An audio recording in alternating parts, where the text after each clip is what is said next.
Judd, well done, a 4-1 win over Sonny Akani, who can be a tricky opponent, so you must be pleased to come through that fairly comfortably in the end.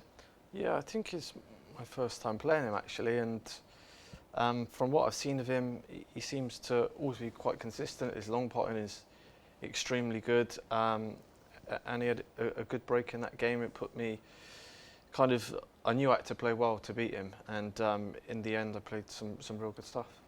We were talking about after the last round how it's been another fantastic season for you. The last couple of events, not quite gone as you'd hoped, and you were working on a couple of things on the practice table to try and kind of get back to the levels you've been playing at across the season. What sort of things have you been working on?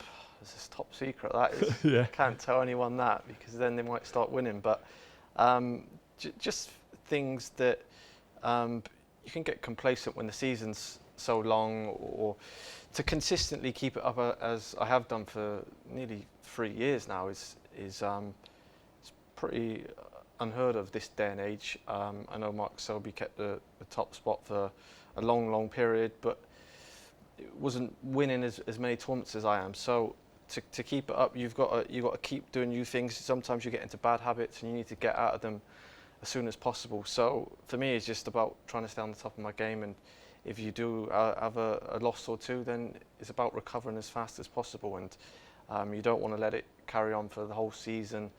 And it's just about putting that work in, going back to the drawing board and putting the work in, playing 5 or 6 hours to get back where you were.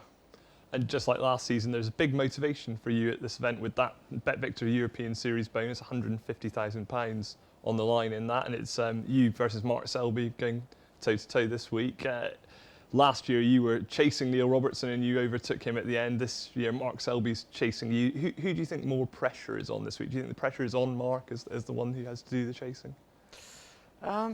It's difficult really. I think it doesn't really come into the equation until maybe the last game in the semi-final. I think we've both been around so long that just to concentrate when you're out there. That sort of thing doesn't come into your head. But I'd feel like he's probably, in his head, he's let it slip slightly. He should have been in control. But he can use that as motivation to try and pinch it off me, like I did to Neil last year. So he could use it however he wants to use it. He could get down on himself, but I know he won't. And he'll use it to fire it up and just use that experience and motivation to do as well as he possibly can this week. And it's only obviously the second year of this series, but I think it's quite a tricky thing to win. So to have won it last year, and if you were to do it again this year, that would be a great achievement, wouldn't it? Yeah, I mean, I've had been the brand ambassador for BetVictor the last couple of years as well. So it's nice and special being my own sponsors as well. It's a special series and sort of the only one this year. So hopefully in the future, other sponsors can keep it interesting by doing this sort of thing.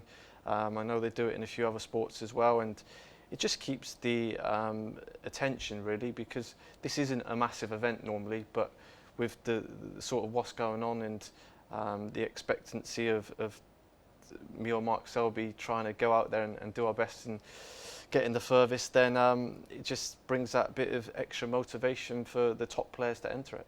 And we spoke a little bit about the fact that you and Mark are in that same half of the draw, and you could have a sort of all or nothing semi-final clash. It would be, I think, 170,000 or maybe even more to the winner, or just 6,000 to whoever loses. So that would be fantastic if you could go toe-to-toe in that match, wouldn't it? Yeah, it'd be an incredible matchup. I think it would be drawing a lot of fans, and I've not actually played Mark for a while, I don't think, and especially since he's come back to form.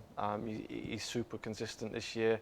And back to his best. So I think it will make for an incredible game, and over a best of 7, anything can happen. So I'm sure you'll see a few twitchy balls if we both play each other.